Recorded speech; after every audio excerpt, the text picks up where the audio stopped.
Oke, selamat siang teman-teman. Kita mulai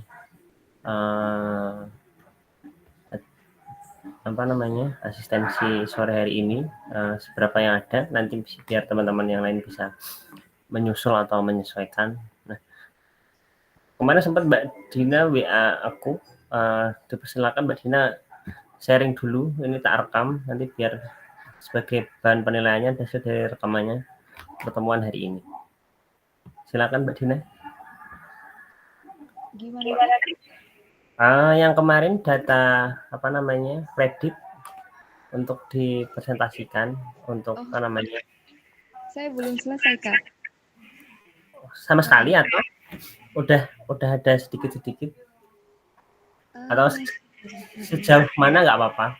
Oh, ternyata aku baru sampai sini kayak gitu nggak apa-apa. Coba saya cek dulu ya Kak.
Saya coba ya Kak.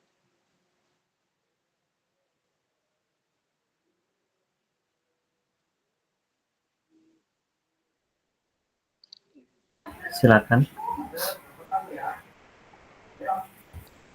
Ya, jadi ini masih dari yang minggu lalu, saya belum sempat update. Jadi karena saya belum bisa daftar BigQuery, jadi saya langsung ambil datanya dari BigQuery itu saya download. Terus ini untuk memanggil datanya langsung dari Drive. Ya ini yang seperti biasa yang dilakukan pakai library Panda untuk cek datanya. Ada info data untuk lihat kolom-kolom dan sebagainya. Ini masih belum pakai PySpark. Terus untuk deskripsi dan sebagainya.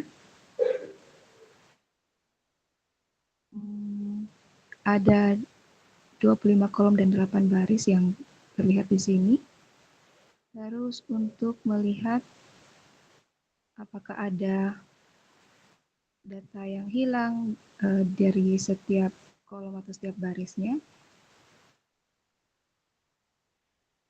Terus ini untuk deskripsi statistiknya, saya transpose. Yang kolomnya saya taruh di bagian baris, dan untuk deskripsinya saya taruh di bagian kolom sini. Oke, kemudian saya coba untuk install PySpark. Jadi datanya akan terlihat seperti ini.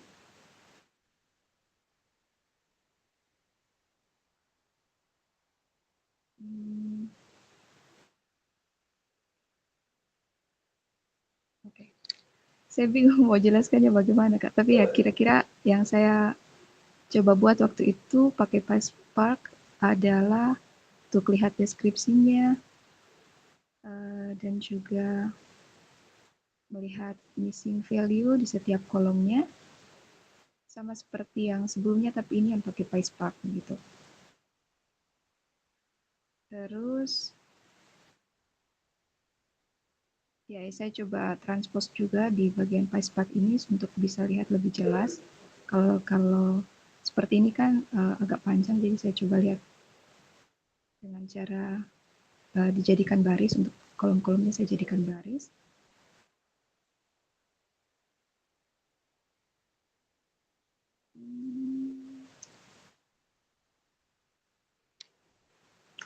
Terus ini ya, mengubah variabel kategorikal menjadi numerik. Oke. Seperti ini, terus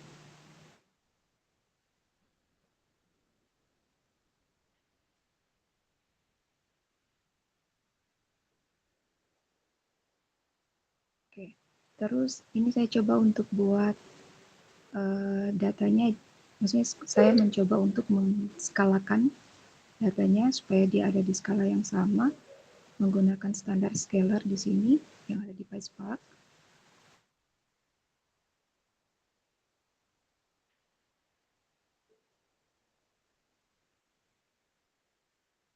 Terus saya coba untuk lihat korelasi juga antara kolom limit balance dan default payment next month.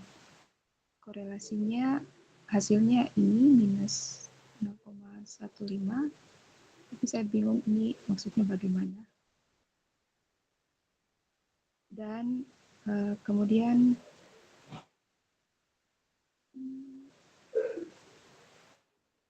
ini coba juga untuk buat model dan memisahkan data training dan juga data testing. Di sini 70% dan 30%. Dan akurasinya yang saya dapat seperti ini, 0,88, akurasi presisi recall dan event score.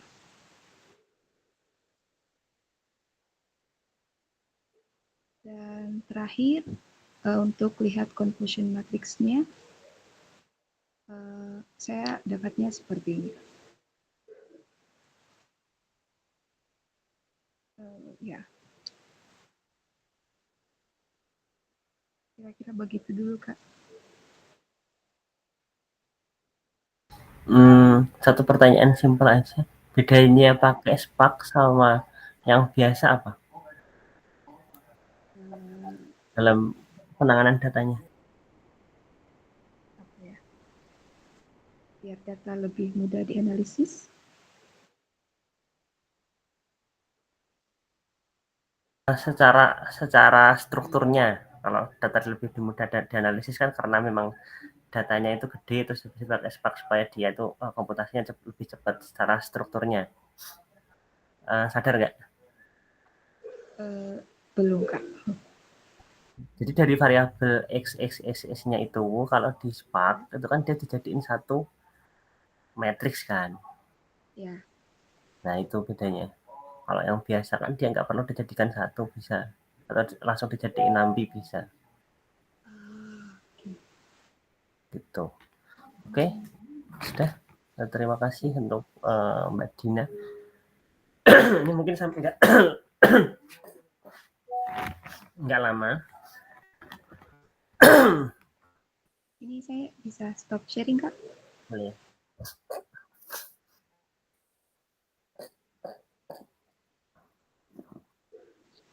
Nggak lama ini, apa namanya, kayak oleh hari ini tuh implementasi dari model-model yang udah pernah kita buat sebelumnya. Jadi mungkin nggak lama, sejam aja kayaknya cukup ya. Biar tahu sebenarnya fungsinya tuh buat apa, atau kita tuh buat model gitu ya. Model itu kan seperti yang kita ketahui ada beberapa jenis untuk klasifikasi, untuk prediksi, habis itu untuk prediksi ke depan gimana, untuk prediksi klasifikasi gimana. Nah, selain dari apa namanya BigQuery, teman-teman juga saya harapkan untuk mencari dataset itu lewat Kaggle. Jadi banyak informasi yang bisa saling terbuka. Selamat datang Mas David. Iya, Kak. Yang saling terbuka di Kaggle. Teman-teman udah pernah punya akun Kaggle belum? Kalau saya sudah, Kak. Nah, sudah. Dari situ nanti bisa lihat teman-teman lain itu analisis datanya gimana, datasetnya gimana, kayak gitu. Kalau belum, coba share screen. Caranya gimana?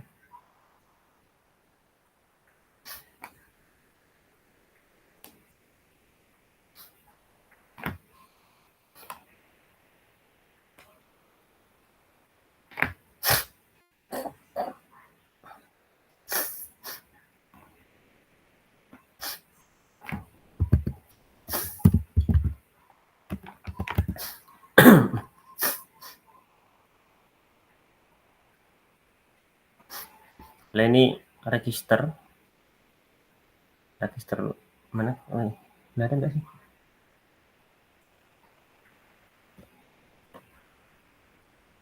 Apakah sudah terlihat share screen saya? Sudah, Kak. Sudah. Di saya sudah. Ini register kayak biasa, milih email biasa, continue.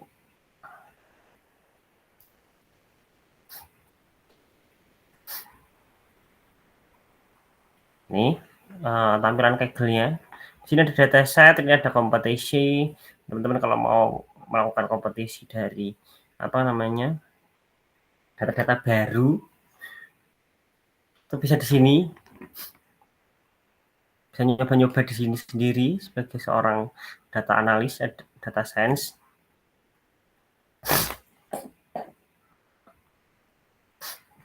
Ini bayarannya lumayan kan? Ini aktif kompetisi $1.100, lumayan kan? Untuk teman-teman punya waktu luang untuk apa namanya ngelakuin analisis data, terus dengan model-model dipakai atau ide-ide baru itu juga bisa dicari di sini. Nah, dataset juga bisa dicari di sini. Mau dataset apa? Nah, untuk apa namanya perkuliahan hari ini, dataset yang tak pakai itu adalah dataset hujan. Nah, share dulu datasetnya. Dataset hujan.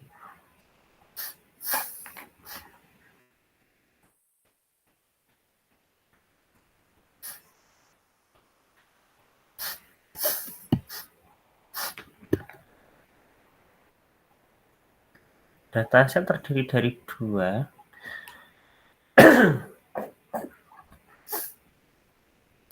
Yang satu itu adalah dataset prediksi sebelumnya, anggap dia data-data yang kita kumpulkan dari data sebelumnya. Kemudian data yang satu itu adalah data baru yang di collect di CSV. Nah, nanti data barunya itu nanti diprediksi apa namanya outputnya gimana. Gitu. Saya pakai collect.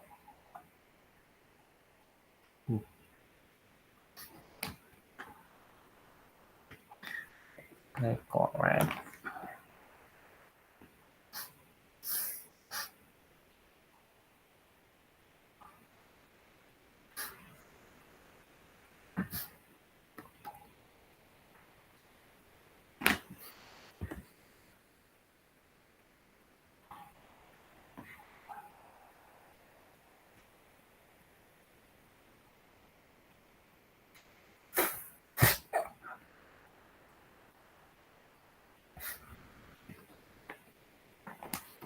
Oke, saya pakai collect. Masukin dulu frame yang dibutuhkan. Terus habis itu nyalain dulu apa namanya Google Drive-nya. Diamond dulu outputnya ini.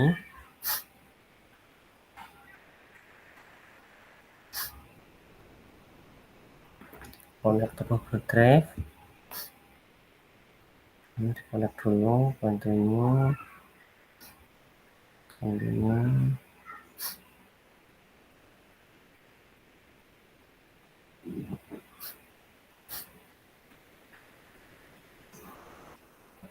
Karena connect ke Google Drive, kita masukkan filenya 2 tadi di sini. Ini drive-nya dibuka, my drive, upload di sini. Karena ini aku udah upload, tidak upload lagi contohnya. Upload di sini. Keren, menyebar di upload.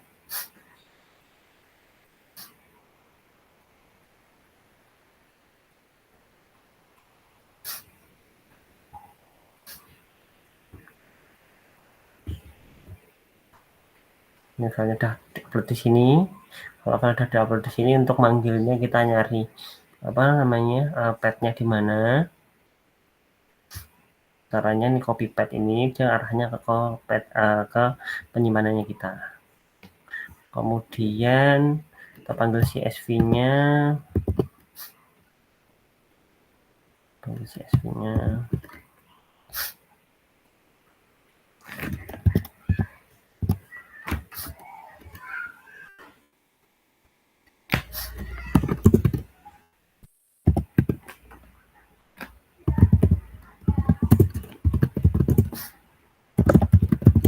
Data hujan, pad-nya dicari, rain predict.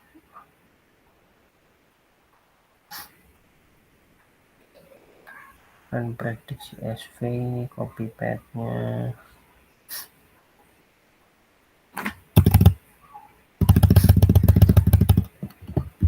Nama variabelnya boleh sembarang, ini tak kasih nama df, data frame, ini bisa diganti rain apa, yang penting nanti bawahnya konsisten.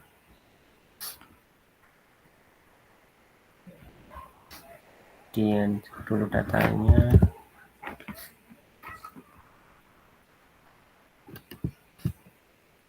Kita lihat datanya seperti ini. Ini adalah data tanggal, di sini ada tanggal, tempat, lokasi, kemudian temperatur, kelembapan, kecepatan angin, participation coba lihat participation artinya apa? Participation.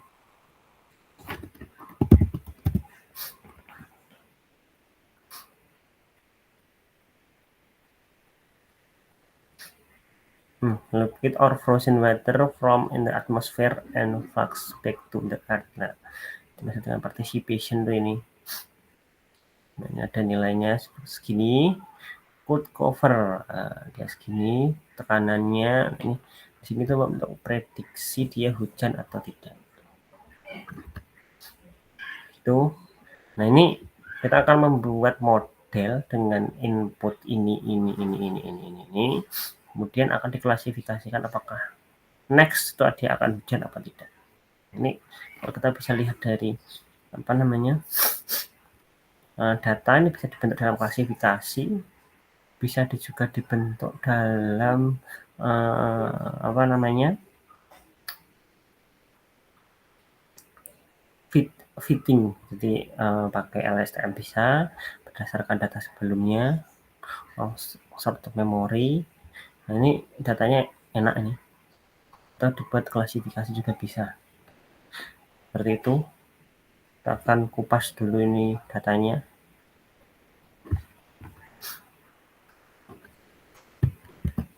Kita akan lihat dulu lokasi variabel unik dari lokasi ini itu dari sebarannya di mana. Sebarannya di mana?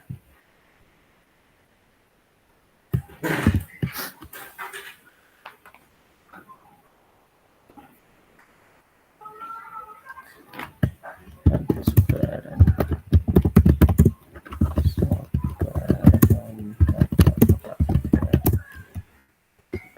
lokasi.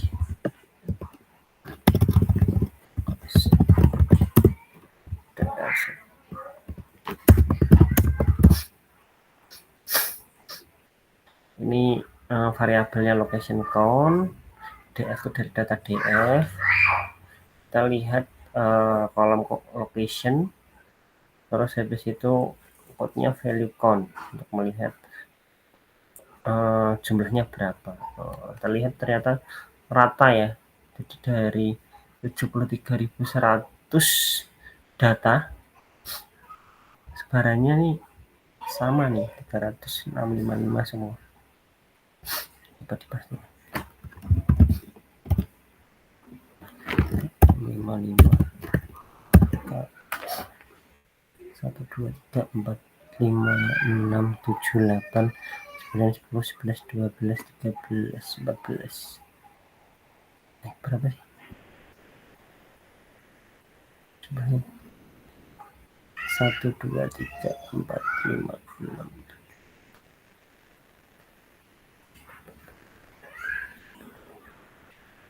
20 73.100. Oh, ini 9 kolom. 9 kolom dikali 73.100. Ini apa namanya, jumlah lokasi dari data yang kita miliki dengan tanggalnya dan apa namanya, variabel-variabel yang mengikuti. Selanjutnya apa yang kita lihat adalah data nulnya. Ada nggak data nol di antara banyaknya data tadi?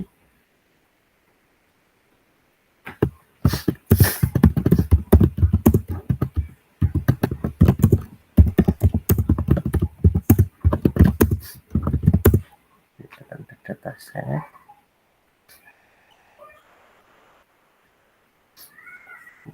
dari 9 variabel 1 2 3 4 7 9.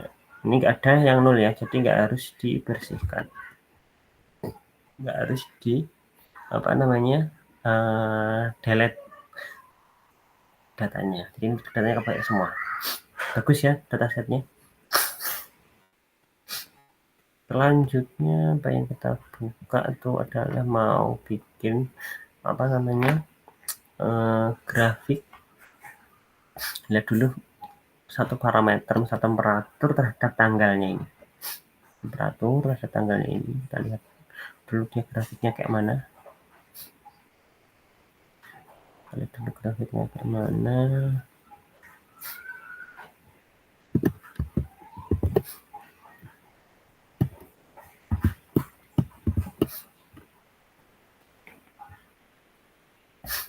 Ini yang tak pakai adalah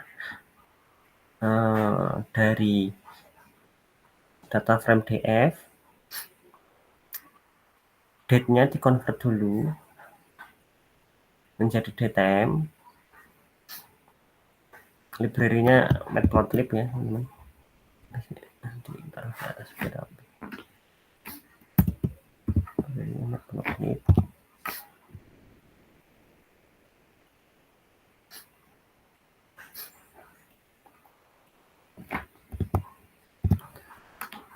proses convert tanggalnya dulu.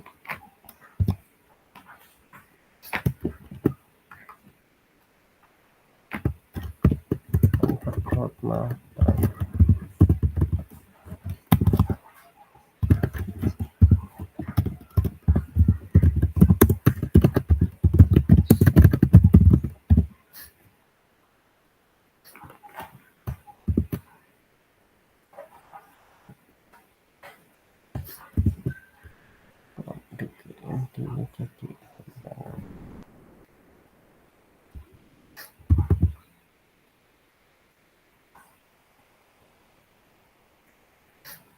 Jadi 240101.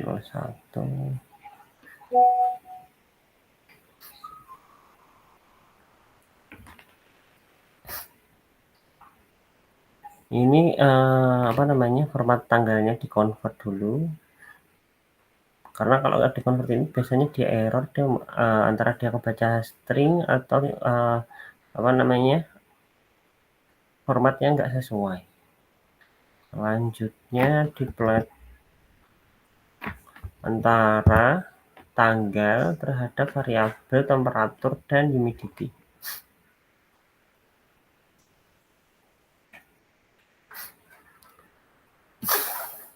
Library-nya pakai matplotlib biasa untuk nge-plotting gambar. Kenapa ngeblok ini ya?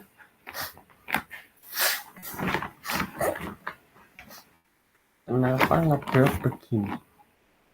Harusnya kalau temperatur sama humidity dia jadinya kayak gini. Bentar. Dia jadinya kayak gini. Ya, humidity, temperatur. Tapi kenapa itu ngeblok? Blok, kenapa ngeblok? Jadi kita cari tahu kenapa dia ini ngeblok. Coba kalau diambil ini mau, atau mungkin gara-gara dia jadi satu temperatur sama humidity pada satu satuan, ABK satuan antara persen sama derajat celciusnya, jadi dia nutup. Coba kalau aku ambil temperaturnya aja, mengambil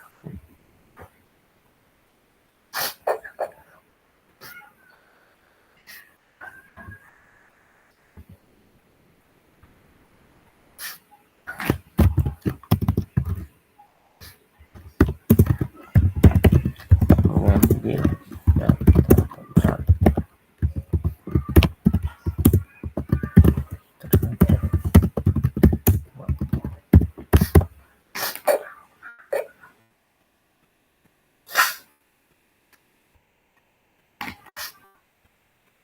ini yang diambil dari data frame DF, kolom date sama temperatur.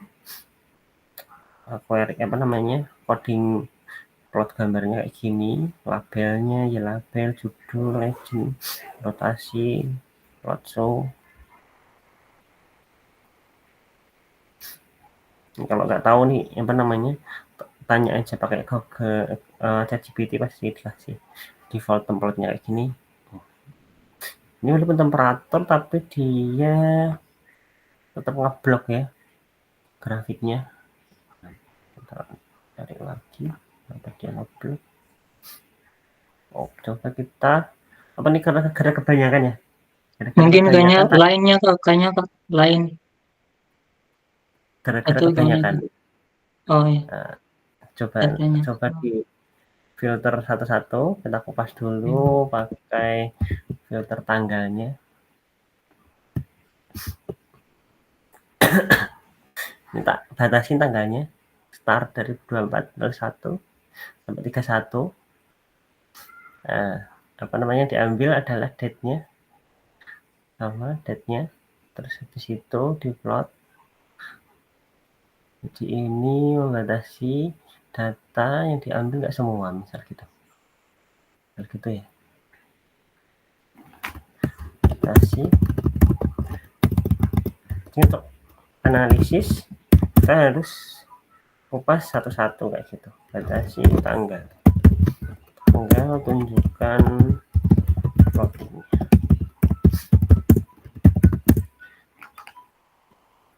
Sense-nya gitu. Ini tak start date, end date, filter date sesuai sama start date, end date-nya. Kayak ngelakuin query kan, si siapa namanya, Rafli dah biasa query kan, start date, end date berapa, ngefilter itu loh. Rafli. Nah,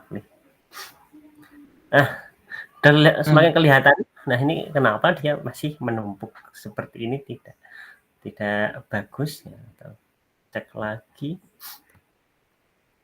Misal dia cuma temperaturnya aja. Cek lagi kalau cuma temperaturnya aja kayak gimana. Ini gabung temperatur sama humidity.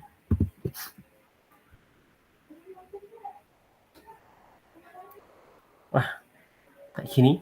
Nah, dari butak begini jadi lumayan kelihatan, tapi ini masih belum sesuai.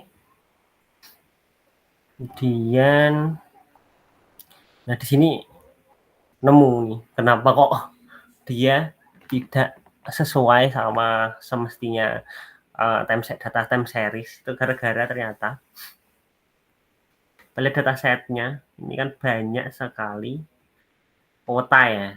Jadi antara kota Los Angeles, Denver, Seattle, San Francisco di tanggal yang sama. Ini yang menyebabkan dia itu datanya plottingnya berantakan kayak gini. Nah, kayak gini. Ini itu ada, kita kan hanya ke filter tanggal sama apa namanya suhunya doang. Sedangkan di sini tuh ternyata ada yang New York, ada yang Los Angeles dan lain sebagainya. Nah, kita harus filter berdasarkan lokasi lagi. Kita lihat dulu lokasinya.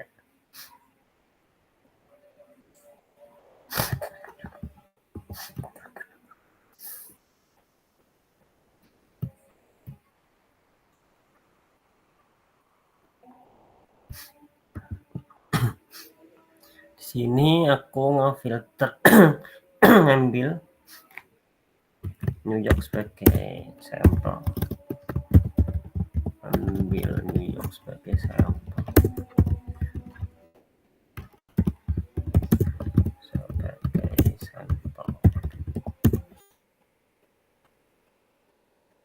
Ini filternya New York. Plotting. Wah, udah lumayan sesuai grafiknya.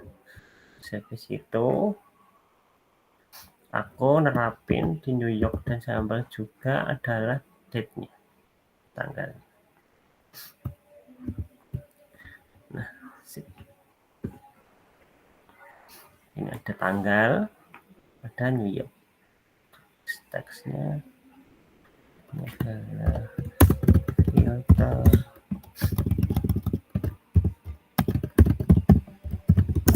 tanggal plus lokasi.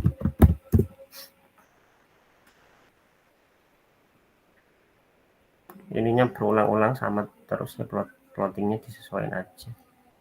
Nah, ini hasilnya kayak gini. Jadi filter dari 2024-01 sampai tanggal 10, misalnya di tanggal 20 kita ubah aja seperti apa hasilnya. Nah, kenapa berantakan seperti ini? Berantakan seperti ini karena dalam satu hari itu dia nggak cuma di tanggal yang sama, dia nggak ngedeteksi satu suhu doang, tapi beberapa suhu. Jadi kita harus terapin namanya average dalam setiap harinya. Nah, terapin average, jadi dalam satu hari itu dikelompokin, di rata-rata menjadi nilainya dia. Kita harus terapin kayak gitu. Itu sense menganalisis atau mengupas data. Ini di sini plus teks dulu.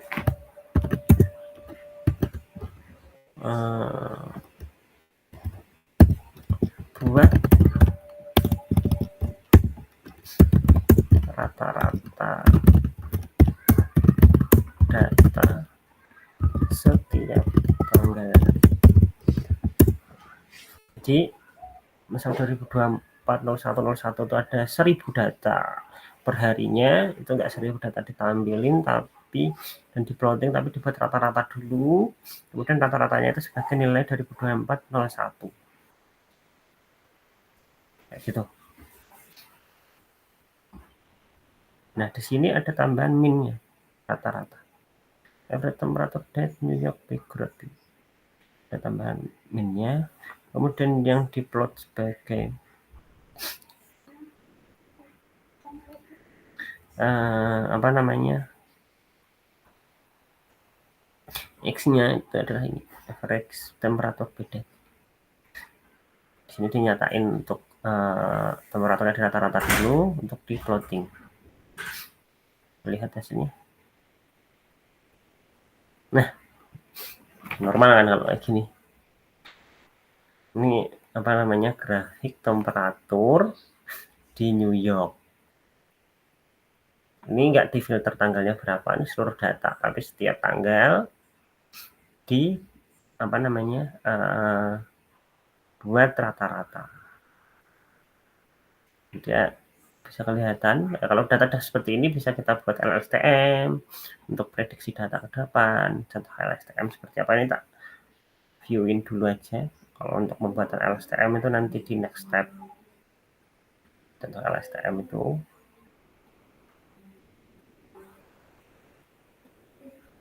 ini adalah data history. Ini data apa namanya, prediksi. Ini data history. Ini data prediksi. Nah, gimana dapat peroleh data prediksi ini? Dari model LSTM. Gitu. Ini proyekku di kantor buat monitoring suhu dan kelembapan. Aku lihat distribusi suhunya, aku lihat suhu dan kelembapan XY-nya kayak apa, bentuknya kayak gini. Ini apa namanya, suhu dan kelembapannya, plottingnya. Ini bisa disesuaikan berdasarkan filter yang dibuat di sini, mau ditampilin yang berapa. Ini real time-nya, ya, cuma yang penting tuh di sini model yang dibangun itu bisa untuk data yang disimpan itu bisa dibuat model untuk melakukan prediksi data ke depan. Nah, prediksi data ke depan ini untuk sebagai nilai backup perusahaan. Jadi suatu waktu alat mati, kita bisa menggunakan data prediksi ini untuk sebagai acuan. Ini di salah satu risetku yang sekarang lagi in review. Gitu. Jadi di menu web kita bisa melihat tadi semua yang disajikan. Itu. Next, kita nggak akan bahas ke LSTM, nanti teman-teman yang S2 itu bisa gali sendiri tentang LSTM itu apa untuk persiapan semester depan, karena itu nanti jatuhnya di neural network atau deep learning. Oke. Nextnya kita akan melihat yang humidity dengan metode yang sama, buat rata-rata data dari setiap tanggalnya. Kita lihat apa namanya, variabelnya humidity. Suaraku kedengeran nggak ya? Maaf, masih sakit oh. Masih sendelap-sendelup. Dari saya kedengeran. Aman ya? Terus ini di running. Ini lokasinya tetap New York. Terus variabelnya itu humidity. Datanya bagus kan? Jadi data yang ini nanti dibentuk LSTM, ini dibentuk LSTM, nanti dua faktor ini untuk memprediksi ini yang baru. Itu juga bisa. Dan nanti apa namanya, matematikanya nanti multivariat, bivariat, atau nanti Bu Hana yang jelasin lebih dalam di matematikanya untuk sebagai misal teman-teman sudah mau riset di masalah LSTM lah, matematikanya nanti ke Bu Hana itu jago. Selanjutnya itu halo teman. Selanjutnya ini tadi apa namanya humidity, kita lihat wind speed-nya kayak gimana. Ini bukan wind speed-nya seperti apa. Wind speed-nya kayak gini, udah bagus ya, nggak numpuk-numpuk ya datanya ya. Jadi kita udah nemuin metode yang sesuai untuk mengupas data. Kalau belum sesuai ya masih numpuk-numpuk tadi. Oh berarti kalau mau analisa data tak giniin dulu. Nah, ini tahapannya itu namanya pre-processing. Kita untuk siap untuk dijadikan apa namanya, sebelum data siap untuk dijadikan ke machine learning itu kita ngupas dulu satu-satu. Ini data ini nggak ada di data awal. Kita harus nemuin dulu oh caranya gimana untuk membawa data ini menuju ke langkah selanjutnya. Sama pakai New York juga, New York location juga, tapi variabelnya yang dilihat adalah pressure. Selanjutnya yang ini adalah participle.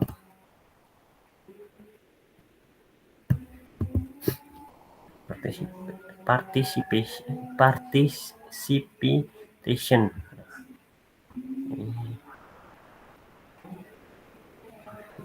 Nah, ini grafiknya.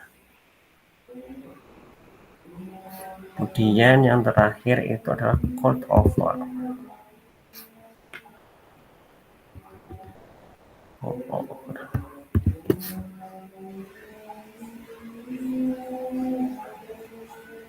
Nah, kita feedback sebentar. Sebenarnya kita ngapain? Kita tadi yang kita lakukan adalah melakukan plotting antara date ini terhadap temperatur, humidity, wind speed, participation, cold over. Nah, apakah dia langsung bisa di plottingin? Ternyata nggak bisa. Kita harus convert dulu template-nya ini. Terus habis itu setelah di apa namanya convert ini ternyata atau di plotting ternyata dia nggak ngeblok semua, ternyata kita harus bagi ini New York, Washington DC dan lain sebagainya baru bisa di plottingin jadi bagus tersebut. Nah, nanti kalau kita mau analisis apa namanya spesifik ke New York aja, nah, nanti kita ambil data New York aja, Washington aja, kita ambil data dari Washington aja, misalnya LSTM terhadap apa namanya Francisco, ya udah diambil yang Francisco aja, jadi dataset dan diproses lebih lanjut untuk prediksi berapa hari ke depan misalnya kayak gitu. Nah ini tadi yang sudah kita lakukan adalah pre-processing menuju ke sana, tapi yang diambil adalah New York aja. Selanjutnya yang kita pengen tuh adalah kita buat ribet ya, satu-satu ngeplotting gitu, satu-satu kayak gini. Kita buat aplikasi sederhana di sini.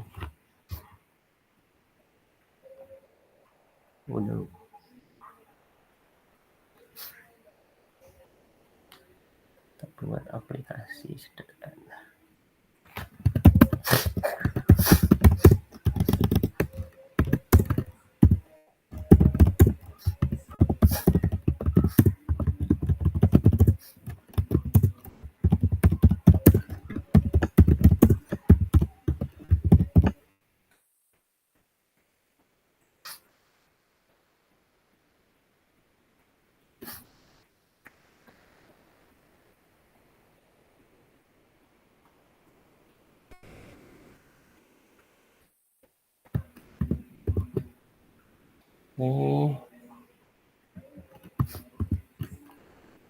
Nah, ini aplikasinya.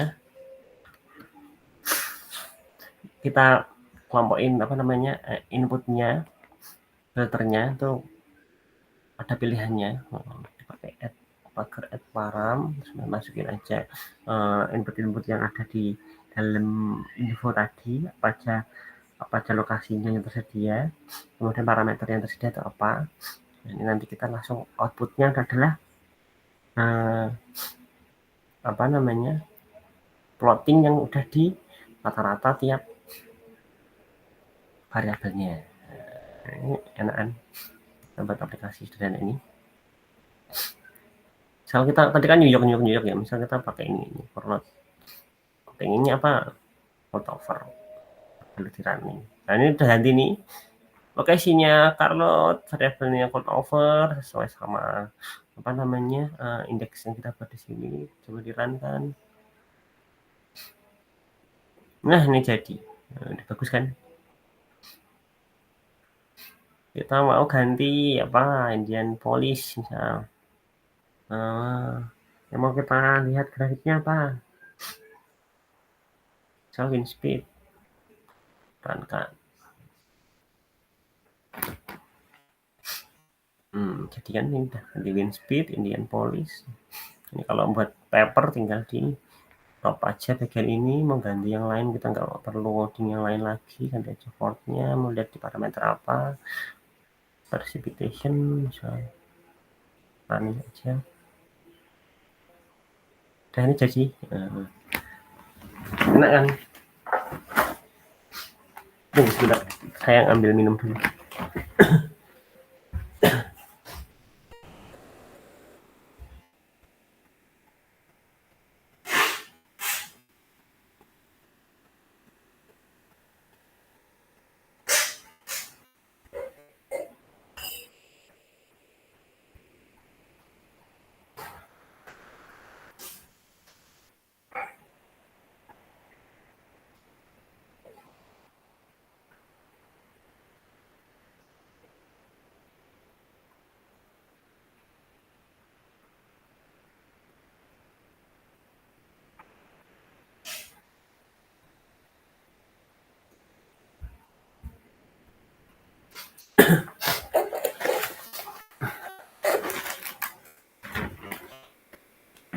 Saya kembali.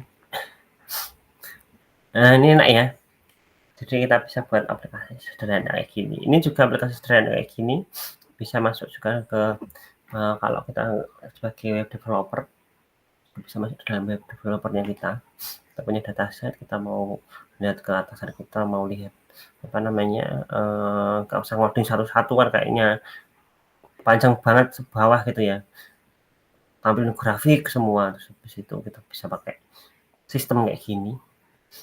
Kita mau lihat apa namanya wind speednya misalnya di kota ini, running, muncul kan lebih cantik ya kayak gitu pada ini yang atas nih, satu-satu nih, satu ya meskipun informatif tapi lebih enak kayak gini kan, seperti itu. Kemudian kita buat machine learning. Nah ini agak penting agak diperhatikan. Buat machine learning udah paham kan ya teman-teman secara garis besarnya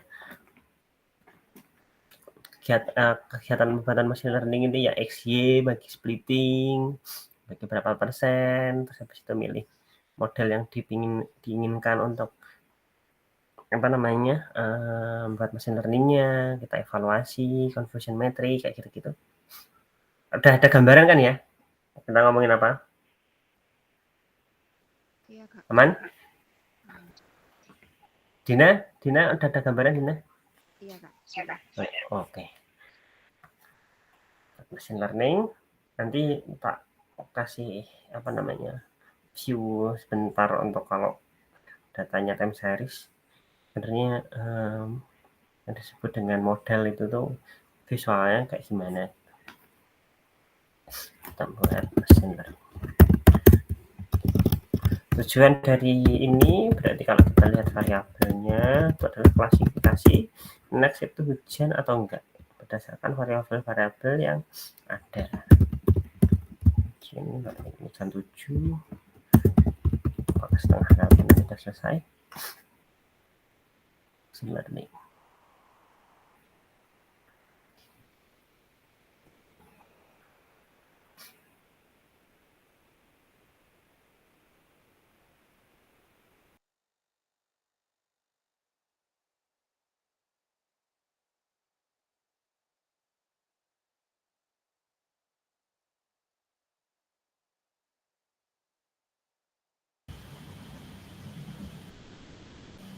Tes.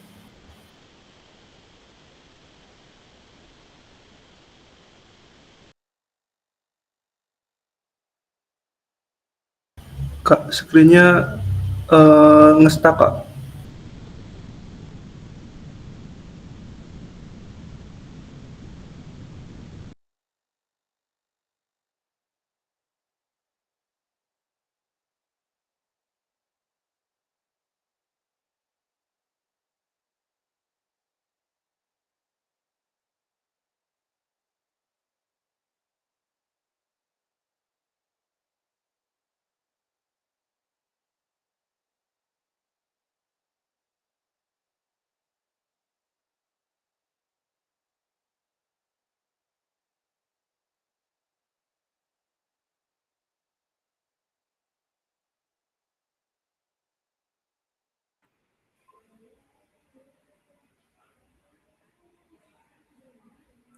Maaf, terlempar. Tunggu, saya join dulu. Oke, saya ulang lagi. Aduh, mouse-nya nggak enak.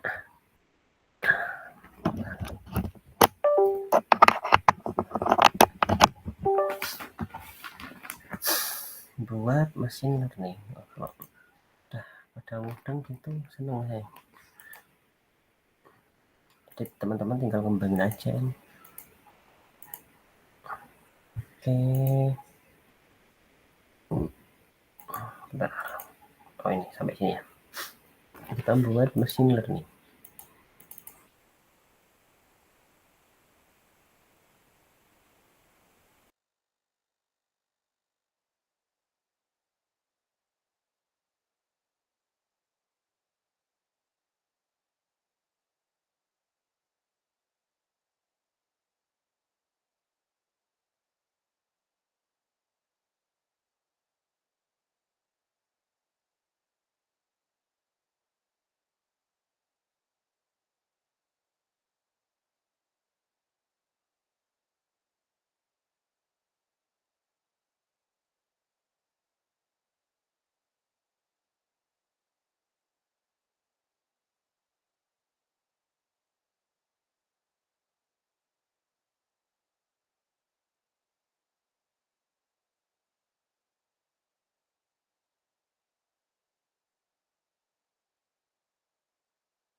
Lempar lagi saya.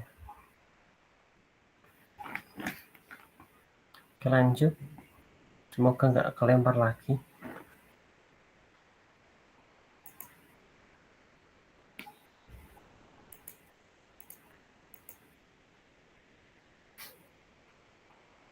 Oke, selanjutnya tadi sampai buat machine learning.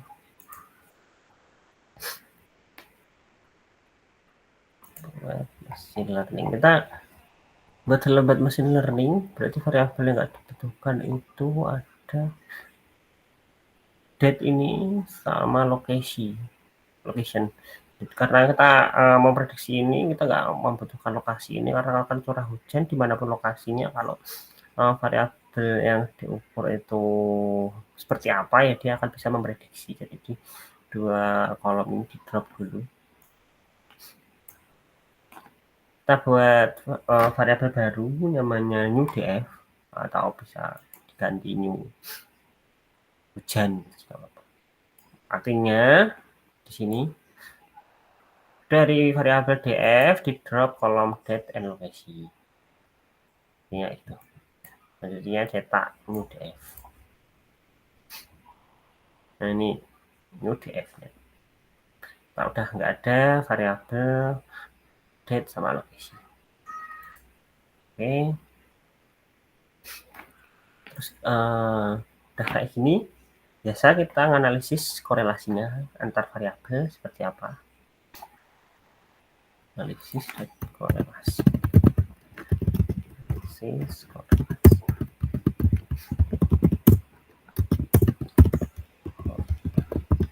Kalau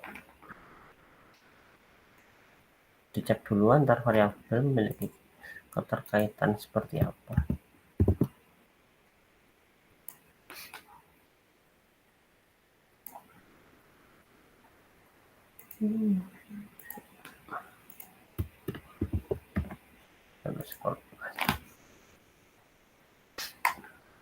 Nah ini korelasi temperatur terhadap temperatur, temperatur terhadap humiditas, temperatur terhadap wind speed.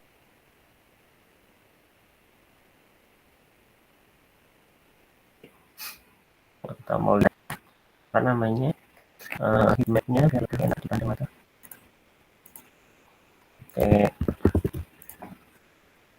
library-nya kalau pakai mau lihat heat map pakai Seaborn sama Matplotlib nih ya. Ini lihat heat map.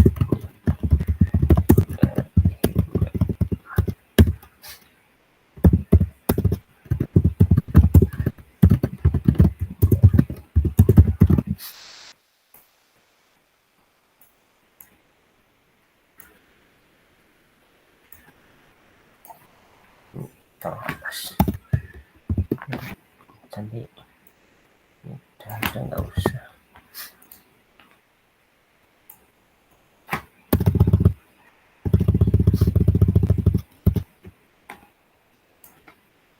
Running dulu biar ngeload library ini baru ke bawah.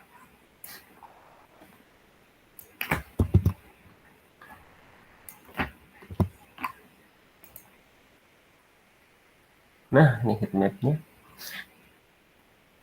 Nah kita lihat target trend tomorrow. Variabel apa yang signifikan terhadap trend tomorrow itu adalah humiditas sama precipitation-nya. Ini bisa dibahas. Jadi dari beberapa variabel yang terdapat dalam dataset yang paling dominan untuk menentang apa namanya berkorelasi terhadap menentukan besok itu hujan apa enggak itu adalah dua ini. Tuh. Seperti itu. Jadi misal ini apa namanya sensornya mati itu, atau kita disuruh milih ada segini sensor kira-kira yang penting tuh yang nggak boleh nggak mati tuh mana gitu ya. Ini humidity sama precipitation untuk memprediksi besok itu hujan apa enggak. Nah, itu selanjutnya kita akan melakukan split data. Ini proses machine learning berarti ya. Split data.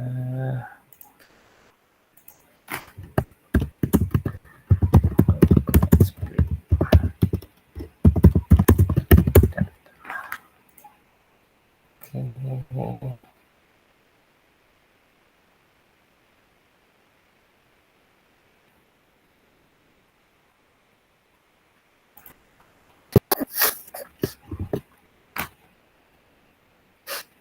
Nah ini kan ini ada variabel, kalau kita ke sini itu ada variabel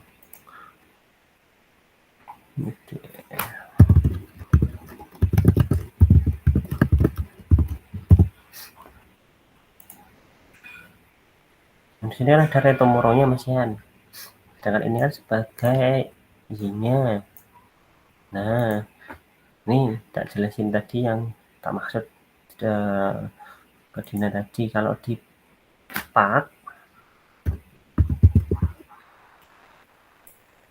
Spark N itu digabung.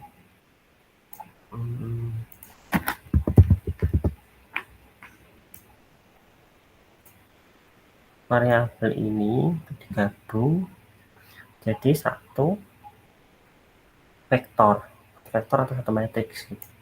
Nah, itu digabung. Jadi nanti di dalamnya itu ada seperti kurung 87,52, 75, 28, 0, 69, 61 kayak gitu. Nah, itu disepakati. Nah, ini karena nggak pakai spark nggak itu. Nah, ini di split nih. Nah, ini sebagai X, terus ke situ ini sebagai Y ya. Code-nya ini tadi X besar new df. Ini df kan seperti ini. df-nya di drop ren tomorrow-nya. Kemudian yang Y ambil new df ren tomorrow-nya aja. Cek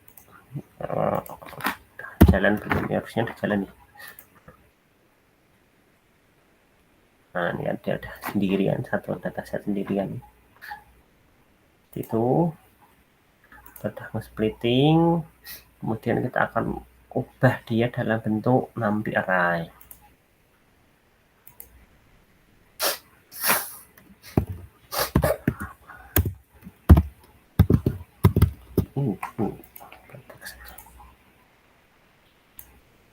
Transform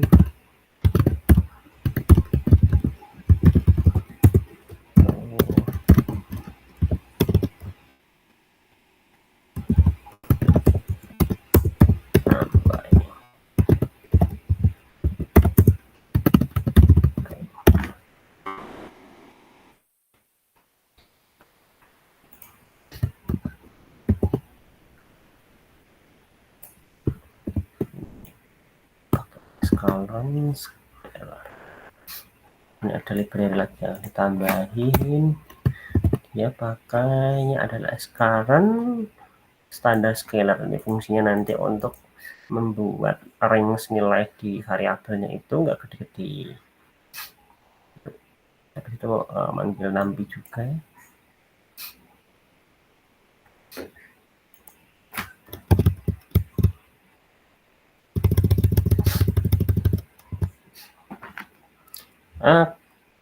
Code-nya gini xnp x numpy x2 numpy ya, jadi yang ini x-nya ini jadi numpy, y itu numpy, y ini jadi numpy.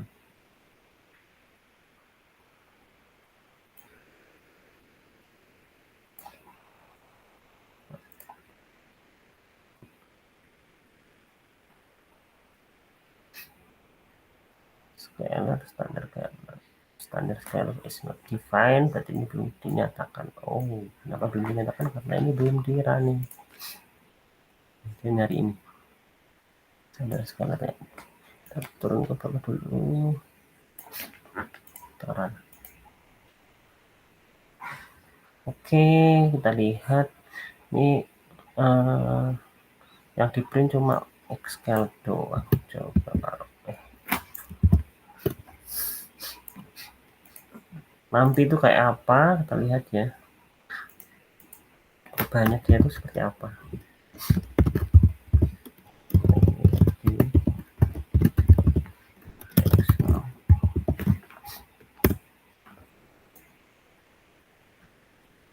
Nah, datanya itu jadi array gini 8,7524. Nah, ini masuk ke array,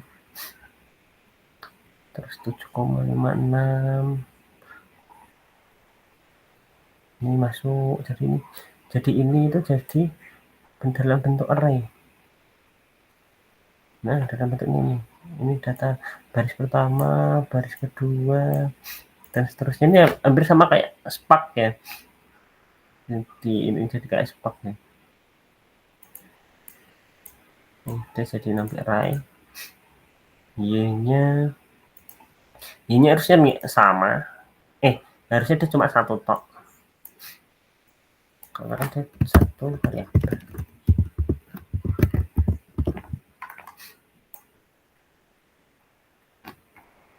INP atau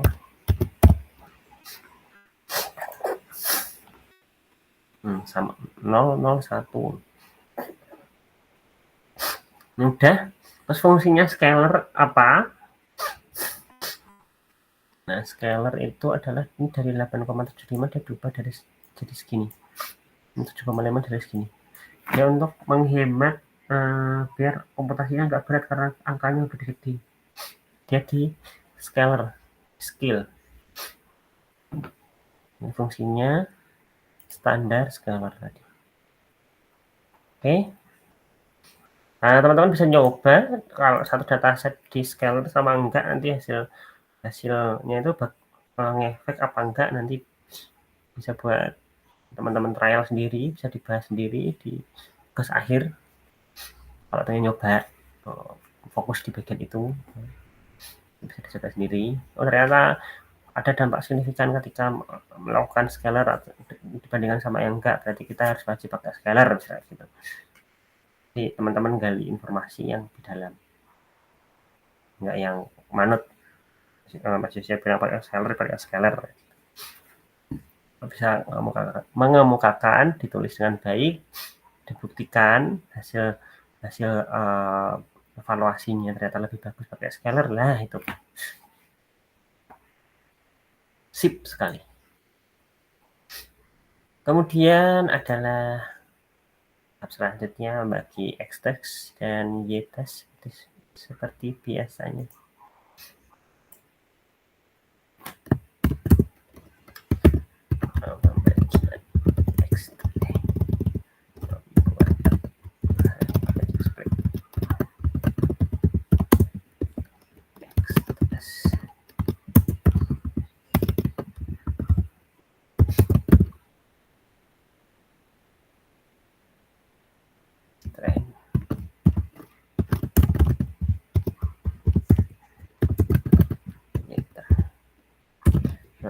Teman-teman harus sudah paham ya fungsi X-test, Y-test, X-train, Y-train.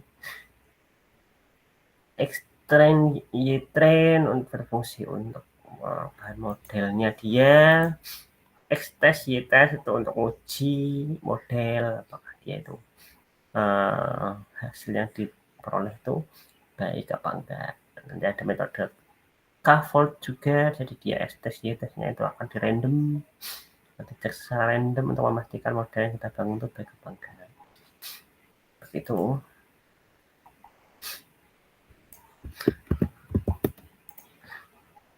Split dulu. Jadi satu terbatas.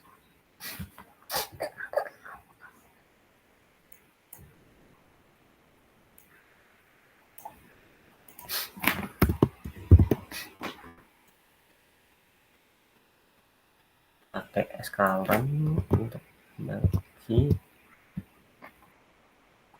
X-train dan X-train, X-test, Y-train, Y-test. Dinyatain X-train, X-test, Y-train, Y-test diambil dari train test split X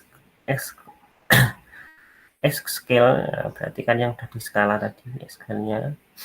Kemudian YNP itu yang ini yang diambil, dibagi 0,2 sebagai data tes dan 80% sebagai data training. Hasilnya coba dilihat shape-nya kayak gimana. Ini dimensinya udah sama kan, ini punya 6. 15840 itu adalah apa namanya, jumlah datanya, 6 itu adalah dimensi variabelnya, udah sama antara X dan Y nya udah sama, Y-nya juga variabelnya cuma 1, jadi dia tidak dituliskan. Itu udah. Nah ini kita udah punya model untuk membangun machine learning, kita buat otaknya.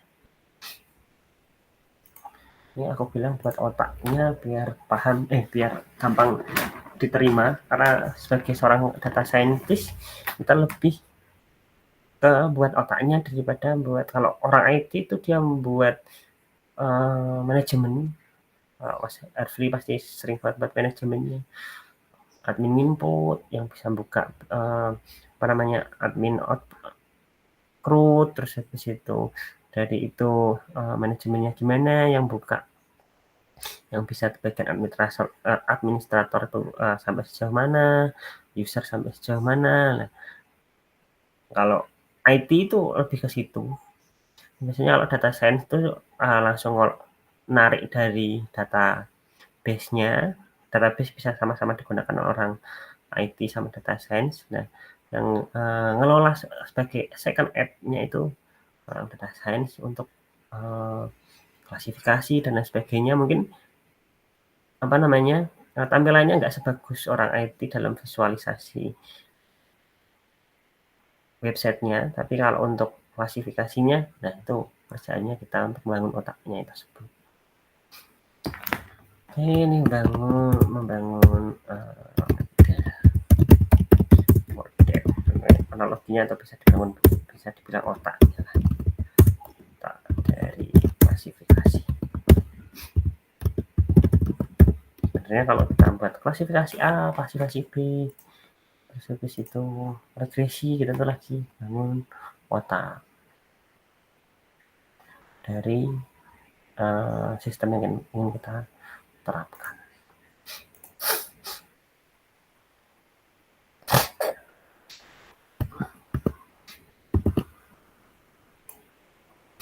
Ini aku pakai random forest. Setelah teman-teman nanti kalau mau nyoba, mau pakai SVM boleh, mau pakai decision tree juga boleh, kayak gitu. Nah, ini aku pakai random forest classifier. Logistic regression itu nggak bisa karena ada regresi, karena ini klasifikasi. Misal pakai KNN dan Xbox. Nanti teman-teman trial sendiri otak mana yang bagus untuk mengklasifikasikan data ini. Nah, itu macam-macamnya tuh kayak gitulah. Fungsinya sebenarnya kita milih otak mana yang bagus untuk mengklasifikasikan dataset yang kita punya. Nah, kayak gitu.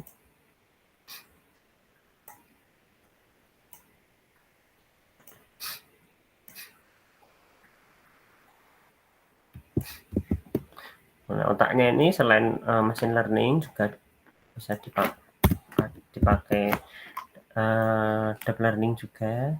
Deep learning itu ada neuron. Tuh nanti kalau teman-teman S2 ngambil mata kuliah deep learning, arahnya ke situ. Ini yang sederhana dulu, pakai machine learning, pakai random forest. Kita create dulu random forest-nya, panggil dulu random forest n estimator 100, random forest 42. Kemudian kita training modelnya.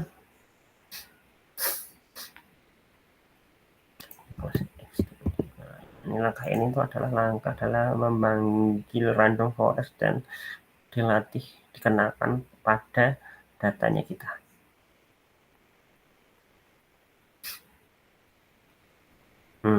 Random forest ada.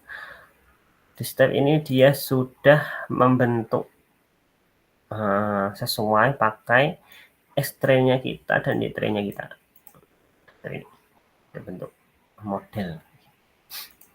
Kemudian kita gunakan model ini untuk memprediksi data kita. Ini stepnya begini. Gunakan otak yang kita buat atau model yang kita buat itu untuk klasifikasi data tes kita.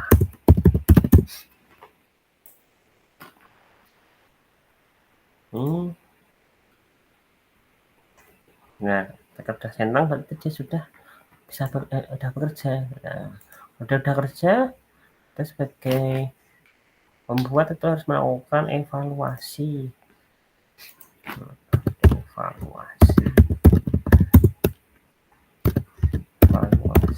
model kita. Ternyata nggak cukup deh. sejam doang ternyata, 1,5 jam ini belum cukup ternyata. Nah, ini udah muncul akurasi ternyata 1. Kalau udah dievaluasi akurasinya 1 berarti mau ininya kita tuh jos banget. Jos banget. Nah, agak percepat biar jam 8 selesai. Kita lihat dulu apa namanya data prediksi sama data aktualnya itu bener nggak, dia itu otak kita itu dalam melakukan klasifikasi itu bener apa enggak. Ambil data terakhir. Ini prediksinya 0 harusnya 0, prediksinya 1 harusnya 1, sesuai sekali. Selanjutnya kita lihat confusion metricnya biar kelihatan ini, supaya data set data tes itu kerangkum pakai confusion metric. Nah, nih confusion metricnya terlihat nggak ada salah ya dia dalam melakukan klasifikasi. Nah, buat apa kita memilih model lain kalau model ini aja udah bagus. PR-nya kita kalau modelnya ini jelek, teman-teman harus berusaha membuat model yang bagus atau otak yang bagus sehingga bisa mengklasifikasikan data dengan baik. Selanjutnya adalah kita melakukan penyimpanan otak yang kita buat. Jadi masa kita setiap kali ada data kita harus training lagi. Kalau ini kan cepat, bisa beberapa detik ya. Kalau mesin apa namanya deep learning itu kan dia butuh epoch dan itu lama banget waktunya untuk melakukan training. Training itu tergantung jenis data yang kita punya, nggak semua secepat ini. Kadang-kadang kalau kita pengolahan data gambar itu bisa training itu seharian, dan 3 hari itu training. Jadi teman-teman yang minat analisis data gambar dalam klasifikasi gambar, video gitu ya, visinya harus mumpuni karena proses training itu nggak secepat ini. Kalau datanya besar, datanya gambar, datanya misal kayak tempatnya Mas Denny itu bisa berhari-hari. Jadi visinya juga harus kompatibel. Nah, kita training terus kalau mau running ya itu kita harus simpen otaknya ini. Hanya nyimpen.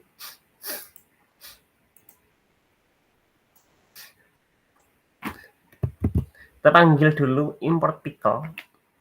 Ini perhatikan ya teman-teman, import pickle.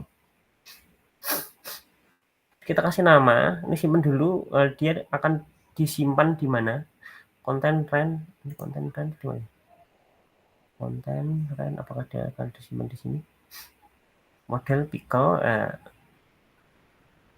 terus habis itu pickle dam rf classifier open file name bb.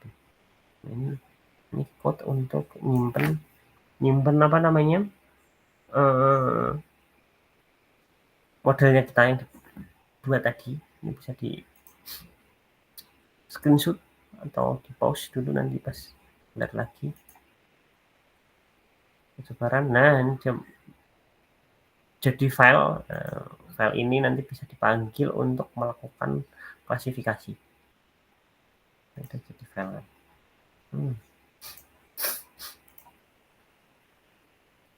Ini contoh menggunakan otak yang kita simpan tadi untuk melakukan apa namanya klasifikasi.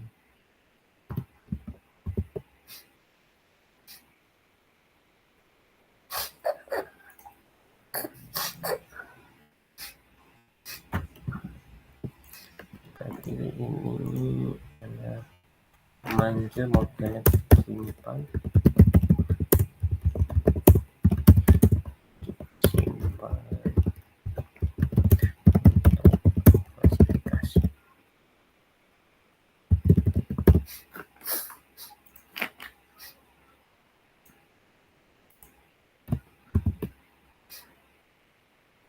Nah, perhatikan di sini. Ini tadi kalau download itu WB, kalau manggil itu RB, read. R-nya read ya. Nah, ini apa namanya? Kita ngeload dulu modelnya. Caranya load model, variabelnya pickle load open ini sesuai sama ininya kita, sama petnya kita, konten rent pet lebih sama kan, harusnya sama. Kemudian kita melakukan prediksi. Nah, hybrid load. Nah, hybrid ini nggak pakai yang atas ini. Kalau yang atas kan dia pakai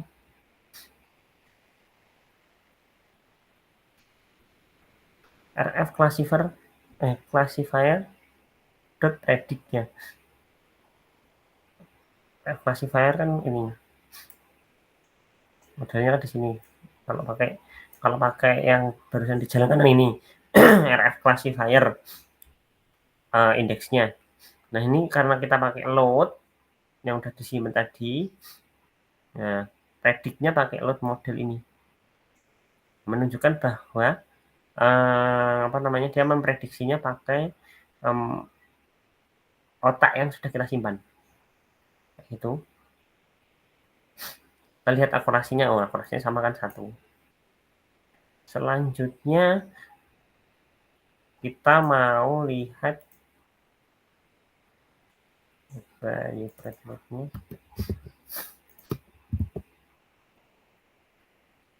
Dia bisa memprediksi kan dengan baik kan. Terus kita mau lihat kalau dia ini hybrid load-nya itu memprediksi pakai data baru. Dia enggak yang di luar dari dataset yang kita punya. Prediksi data baru, kita panggil new data.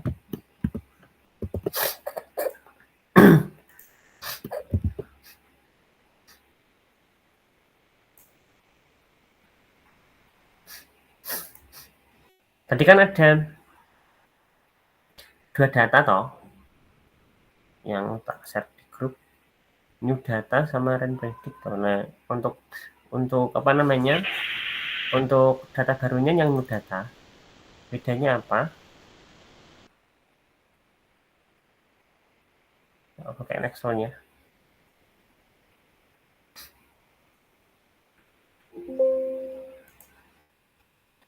Nah, ini cuma 700 data. Terus habis itu cuma ini, temperatur, humidity, wind speed, participant, cold, pressure. Ini anggap ini adalah data sensornya. Dari data sensor itu muncul data baru kayak gini. Di grup belum ada ininya, datanya. Oh, aku di-share di Kebuana, maaf sekali. Maaf teman-teman. Aduh.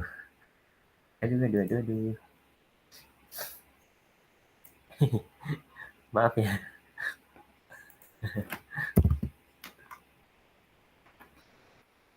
Kenapa Buana tak kasih ini ya? Aduh.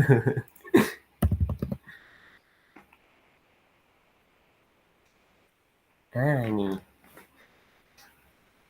Pantes tadi agak bingung ya kalau tahu new data rent dari mana gitu. Nah, ini apa namanya yang di awal tadi itu rent predict yang tak pakai. Rent predict itu datanya kayak gini. Nah, ini ada date-nya, ada location, temperatur, humidity, wind, cold, pressure, rent tomorrow. Terus habis itu ini yang kedua itu data sensornya. Data sensor belum ada ini. Belum ada klasifikasinya. Ini kan udah diklasifikasi ini. Kalau ini data histori kan, misal dari 2024-27 tuh dia dengan indikator kayak gini, ternyata dia nggak hujan. Terus habis itu dengan indikator seperti ini, ternyata dia hujan. Ya kan udah ada klasifikasi berdasarkan kalau di dalam riset itu ini adalah risetnya kita, terus yang ngelabelin itu kita. Kalau misal data gambar ya dengan pixel segini variabel fitur-fiturnya ini, klasifikasi dia sangat bagus burungnya. Dengan fitur sekian kayak gini diklasifikasikan dia berbulu sedang kayak gitu. Ini apa namanya? Prediksinya kayak gitu.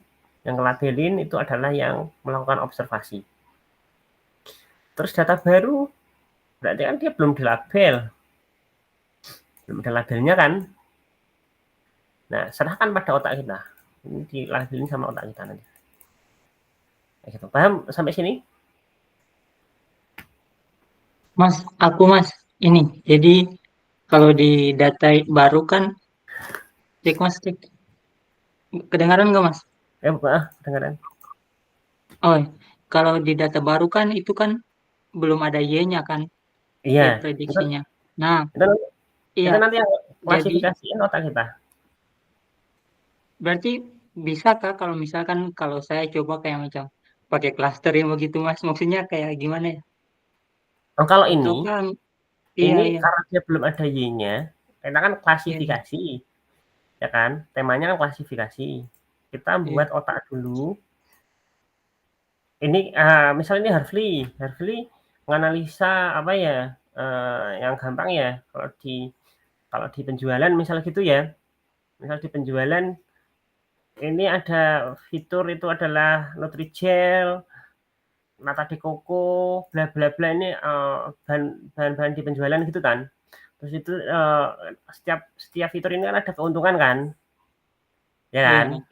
Terus habis itu nanti misalnya ini ada nilai berapa ribu terjual, ini ada yang 0, ada berapa ribu terjual.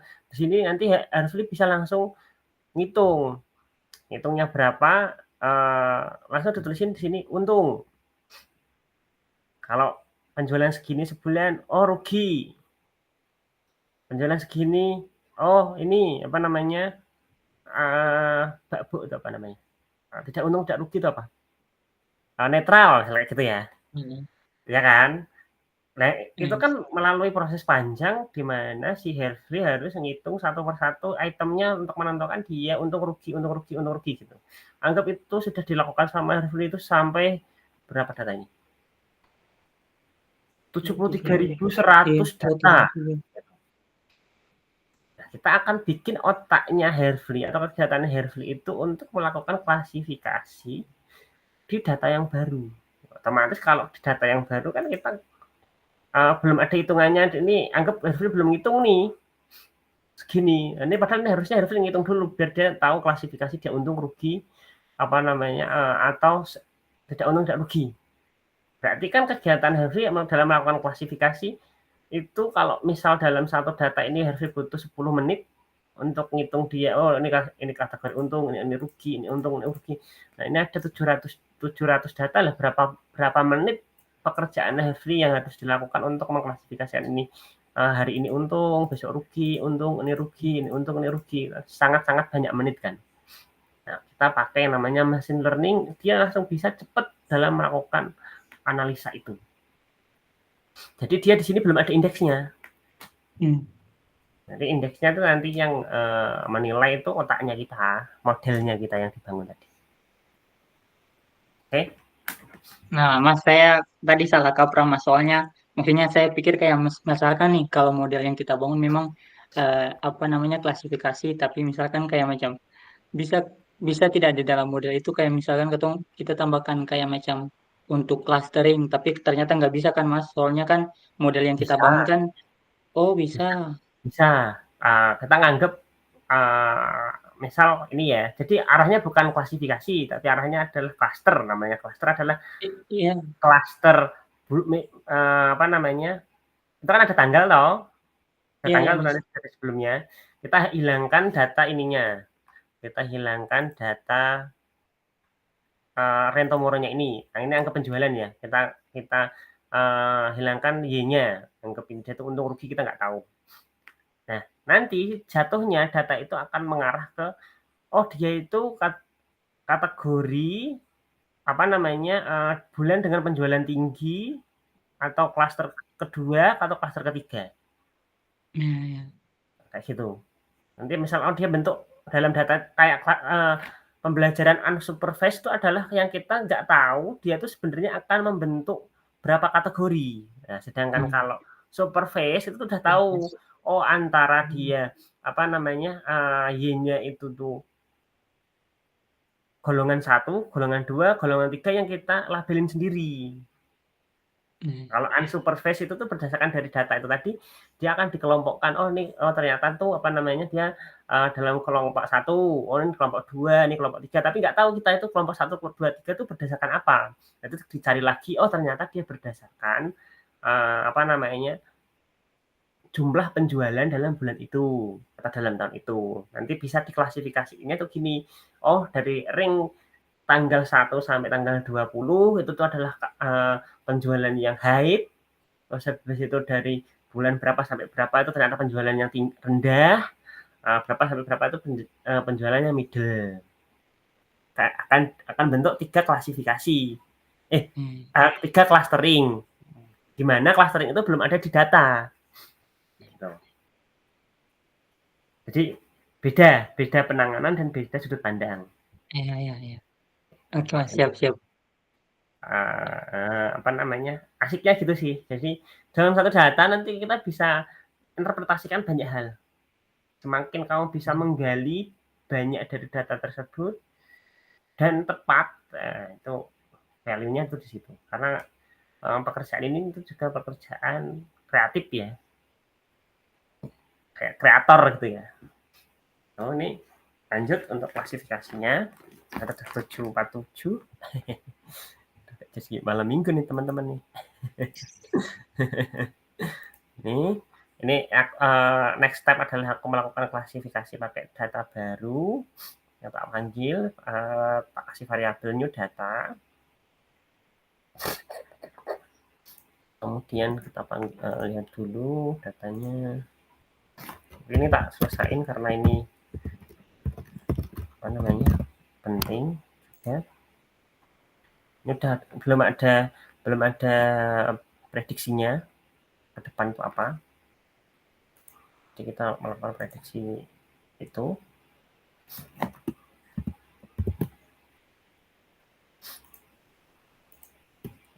Ini ubah X-nya jadi nampi kayak di atas tadi.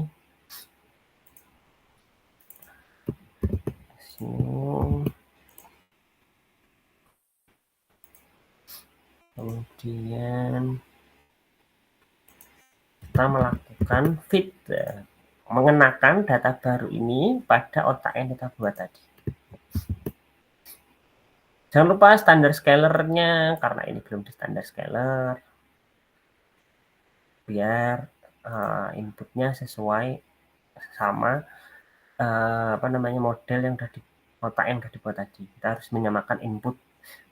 Kalau atas di standar scaler, bawahnya juga harus di standar scaler.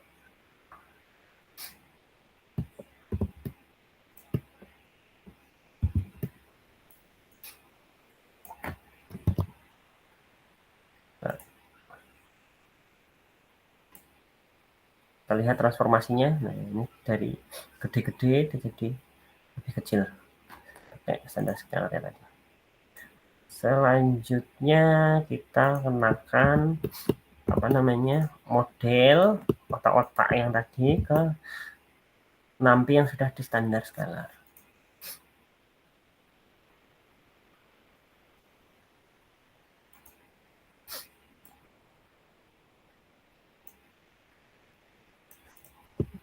Kita lihat hasil prediksi.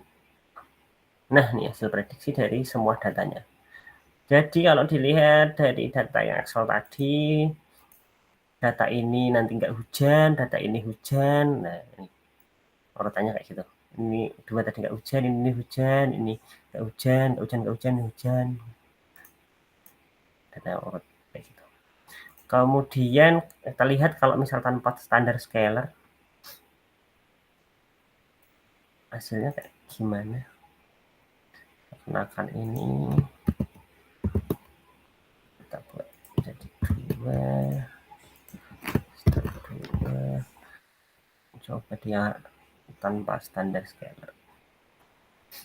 X new berarti langsung dari nampinya X new.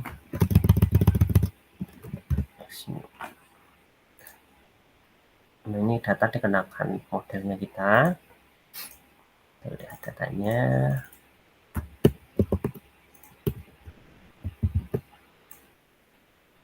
Nah, hasilnya nggak valid kan, ini jadi satu semua, nggak mungkin kan data kayak gini. Nanti pentingnya standar scalar itu tadi. Oke, situ paham. Terus habis itu, nah kita di sini karena 0, 1, 0 ini sebenarnya apa, toh kita balikin indeksnya dia. Sebenarnya itu dia apa? Nah, 1 itu hujan, dan kalau 0 itu tidak hujan. Nah, hasilnya kayak gini. Jadi dari hybrid data map, dari hybrid new data map, hybrid new data, ambil hybrid new data, yang hybrid new data ini kalau dibalikin ke indeksnya dia klasifikasinya kayak gini. Nah, selanjutnya nomor 1, kita buat aplikasi mini untuk klasifikasi. Ini bisa dibuat aplikasi untuk klasifikasi.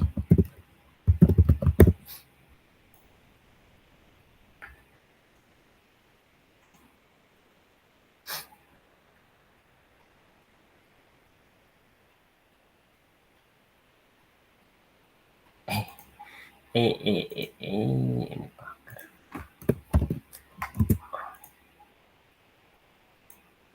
Apakah ini teks? Oke, plus kok baru bawahnya.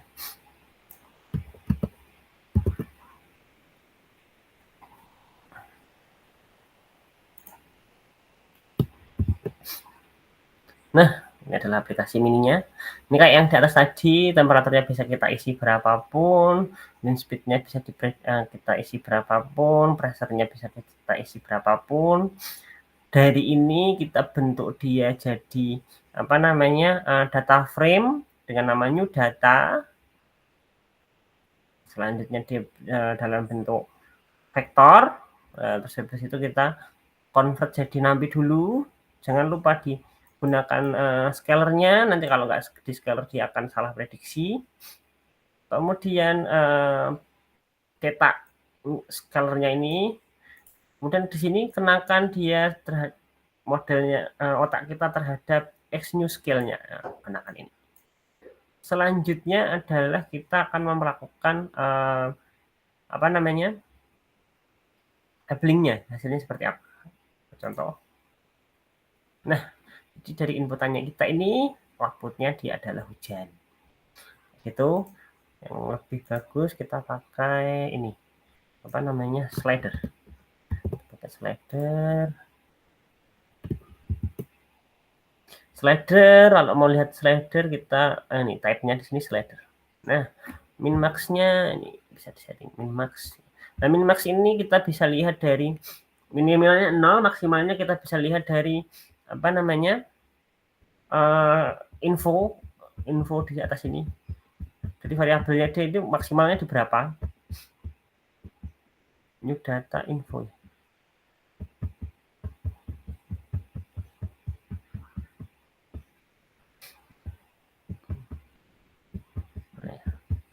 Atas.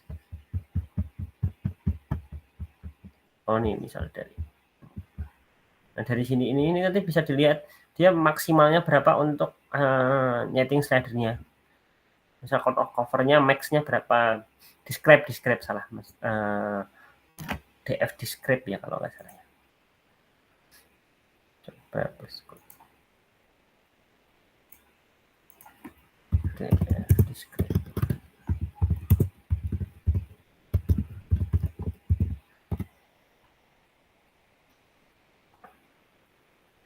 Nah, ini maksimalnya ini bisa dilihat dari max-nya berapa di sini.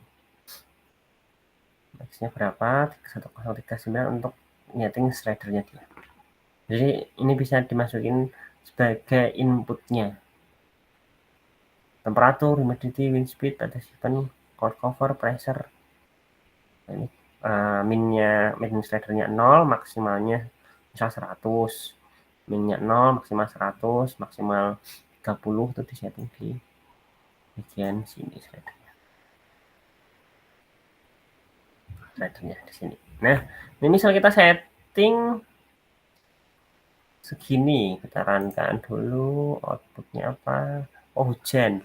Misal kita geser ya, temperaturnya kita buat 26, humidity ini 72, segini, partisipasinya dinaikin, coba kita runkan, hujan lagi, coba geser lagi, wind speednya turunin, humidity turunin, segini, kita run lagi, tidak hujan. Nah, udah diklasifikasiin jadi tidak hujan. Seperti itu, teman-teman. Ini adalah NumPy array-nya yang di scalar. Jadi sebenarnya prosesnya itu adalah dari input ini. Ini berarti dia akan membentuk vektor, kemudian dari vektornya akan membentuk standar scalar. Setelah di standar scalar kayak gini, dikenakan otak yang kita bangun tadi, dia akan diklasifikasikan sebagai tidak hujan. Oke. Udah, kuliah malam ini hari ini cukup sampai situ. Nah, ini nanti bisa masuk ke ini. Apa namanya? Streamlit. Bisa dalam bentuk web bisa. Atau nanti bisa inputnya ini langsung dari sensor yang masuk. Jadi kita apa namanya? Ngambil dari data MySQL atau dari database min1. Jadi data terbaru di min1 berarti kan yang di collect itu adalah data yang paling bawah. Nah, dia langsung akan klasifikasi. Oh, datanya hujan apa enggak, hujan apa enggak. Atau dia ngambil dari rata-rata dalam satu hari. Ya, berarti dengan kondisi sekian kayak gini, besok hujan apa enggak. Seperti itu.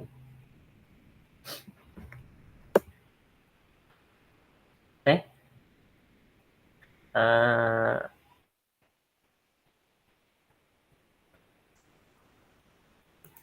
Kuliahnya udah selesai.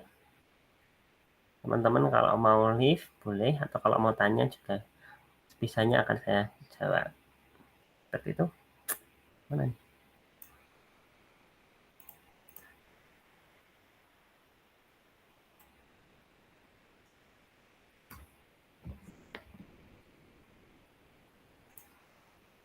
Mas izin Mas mau tanya. Boleh. Ya jadi kalau misalkan nih data yang kita ambil nggak apa-apa kan misalkan kalau kita buat pakai sensor kan Mas, sensor misalkan sensor suhu, lalu data yang kita ambil misalkan kayak macam per menit atau per jam gitu Mas. Jadi data yang masuk itu nggak seberapa, nggak banyak-banyak. Nggak apa-apa kan Mas kalau gitu. Enggak Misalkan apa-apa. batasnya, oh iya. Enggak apa-apa, tapi jangkauan datamu mau ranah apa dulu. Misal ranah hari berarti ya setidaknya 30 hari. Kalau ranah jam berarti ya paling enggak ya misal seminggu gitu.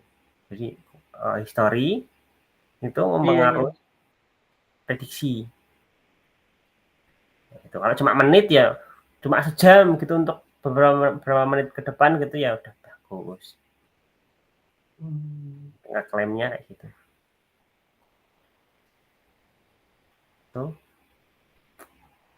Jadi paham ya teman-teman apa fungsinya kemarin tuh buat machine learning tuh buat apa tuh tadi otaknya bisa di download, otaknya bisa di download, dipakai di ini lain juga bisa dipakai di kita open lagi apa namanya collab lain, ngeload lagi model itu juga bisa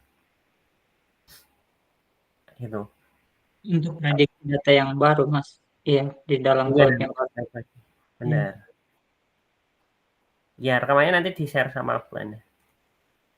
Gitu. Misal Harvey punya data apa namanya teks untuk klasifikasi kata-kata ini headspace positif itu gitu kan ada kan kalau di pemilu tuh kan. Nah itu model sistemnya sama, X-nya kita punya banyak kata, nanti kita klasifikasiin, kita buat model nanti kata-kata input nih, input itu dari komenan orang lain kan, Twitter dan lain sebagainya kan. Input Iya, nih, iya. terus nanti dia muncul, oh headspace berapa persen, apa namanya, positif berapa persen, ini berapa persen, nah itu nanti muncul grafik. Kayak gitu, gambaran umumnya kayak gitu. Setidaknya ini menginspirasi ya, biar oh fungsiku buat model tuh kemarin tuh apa toh, dijelasin Bu Hana itu buat SVR itu tuh apa toh ini. Praktisnya kayak gitu. Ya fungsinya kayak gitu. Oke, udah jam 8. Kalau teman-teman mau berpergian atau malam mingguan, dipersilakan. Atau mau masih ngulik. Ya, nanti siang Mas siapa namanya? Johan ini ya, yang data apa namanya? Data kredit, presentasi ASI. Kalau misal ini ya buat video kayak kemarin nanti tak nilai. Yang kredit pakai apa namanya? Pakai Spark ya, pakai Spark. Jadi Mbak Dina udah presentasi. Nanti di-upload di Google Drive yang tak sediain kemarin. Nah, silakan. Mau 1 jam tapi ternyata 2 jam. Terima kasih teman-teman. Mari. Terima Makasih, kasih, Kak. Mas. Ya.